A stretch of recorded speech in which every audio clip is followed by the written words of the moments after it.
Haussmann, c'est le roi de l'expérimentation, du truc photographique, de la manipulation. Et là, il y convoque toute son expertise, toute sa technologie, toute sa science. Ça sera une évidence dans la partie américaine de son travail, mais on s'aperçoit que c'est déjà en place au moment de la période parisienne.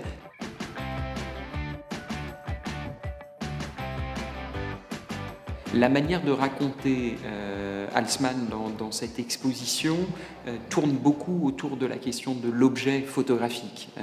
Il est le photographe de Life, on montre les magazines originaux de Life, il expose à la Pléiade, on montre les montages originaux, et ce qui change peut-être comme regard sur son œuvre, c'est qu'on va se promener tout autant dans les coulisses, dans la fabrication d'une icône ou d'une grande image, que de s'intéresser au résultat final qui est l'œuvre en tant que telle. Dès le départ, toutes les directions étaient là.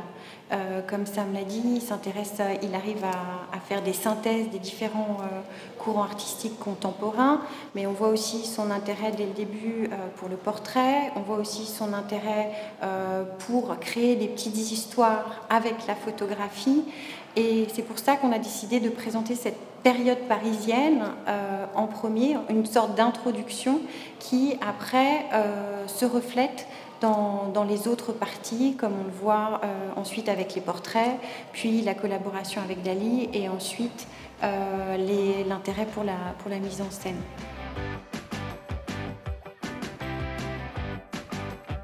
La Pléiade jouera ce rôle de cette galerie dans les années 30 qui a vu passer Man Ray et quelques autres. Haussmann y exposera, et dans l'exposition on a retrouvé les tirages sur leurs montages originaux de cette exposition, qui montrent là aussi la radicalité de la mise en page photographique d'Haussmann. Les années parisiennes sont fondamentales, tout est en place, mais c'est vraiment au moment du franchissement de l'Atlantique, au moment où Haussmann va être au service de la presse illustrée, que cette synthèse de l'esprit nouveau européen va s'exprimer à plein.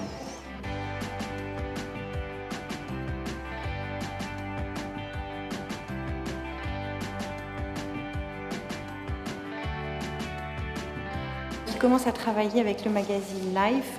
Ça va lui permettre de développer des collaborations, des mises en scène plus élaborées avec des personnalités du monde du spectacle. Il est le détenteur du célèbre record des 101 couvertures de Life.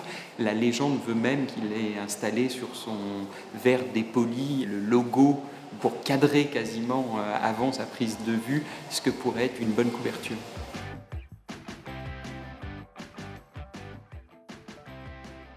Il préfère des séances de courte durée, intimes. Les seules personnes qui travaillent au studio sont là, en général sa femme, mais aussi sa sœur et parfois un assistant, mais vraiment il recherche un cadre intimiste.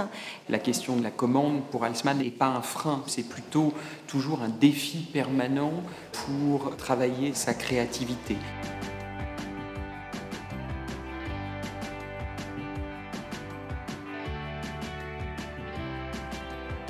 À la fin des années 40, il est envoyé par Life à Hollywood pour repérer un certain nombre de jeunes starlettes. Il y a une jeune fille blonde qui crève l'écran. Cette relation s'étale sur près d'une décennie et va montrer vraiment la transformation du personnage Marilyn Monroe en icône. Il y a cette série de 7 images où Marilyn vient chercher un job et sur les tirages écrit à la main quelques répliques.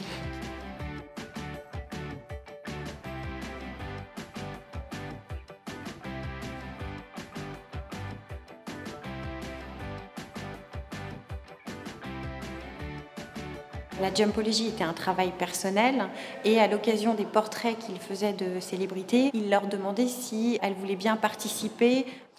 Dans le cas de Marilyn, elle va accepter de sauter. Haussmann lui explique que pour lui, ces portraits ont une signification psychologique. Et là, Marilyn prend peur et elle refuse aussi que la photographie soit publiée. 5 ans plus tard, Life contacte Marilyn pour lui demander si elle veut bien sauter pour la couverture du magazine. Et là, évidemment, Marilyn accepte.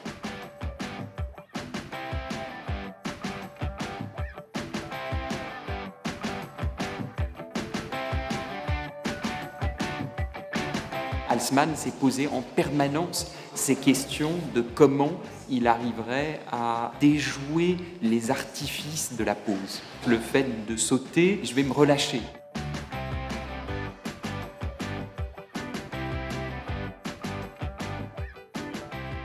Dali et Haussmann ont de nombreux points communs. Déjà, de par leur histoire personnelle, puisque tous les deux ont baigné dans la culture européenne. Tous les deux ont vécu à Paris. Ils ont aussi immigré aux États-Unis en 1940. Ils ont le même intérêt pour la psychanalyse. En fait, ils vont commencer leur collaboration suite à un portrait commandé par le magazine Life lors d'une de ses expositions. En 37 ans, il va y avoir 47 séances. Le Dali's moustache va être réalisé au cours de 2 années pour obtenir toutes les images. Et le Dali's moustache, c'est ce photo-interview, ce concept qui sera repris par beaucoup d'autres, mais qu'avait lancé Haussmann, de je pose une question et la réponse est photographique. Et là, il a le plus grand performeur du XXe siècle qui lui répond en mettant en scène ses moustaches. Il y a chez Haussmann un certain nombre d'emprunts, de références à l'histoire de la photographie, de références à des mouvements européens. On est vraiment dans cette grande époque où les artistes voyagent, où l'utopie de la presse illustrée va pouvoir diffuser au monde entier l'image.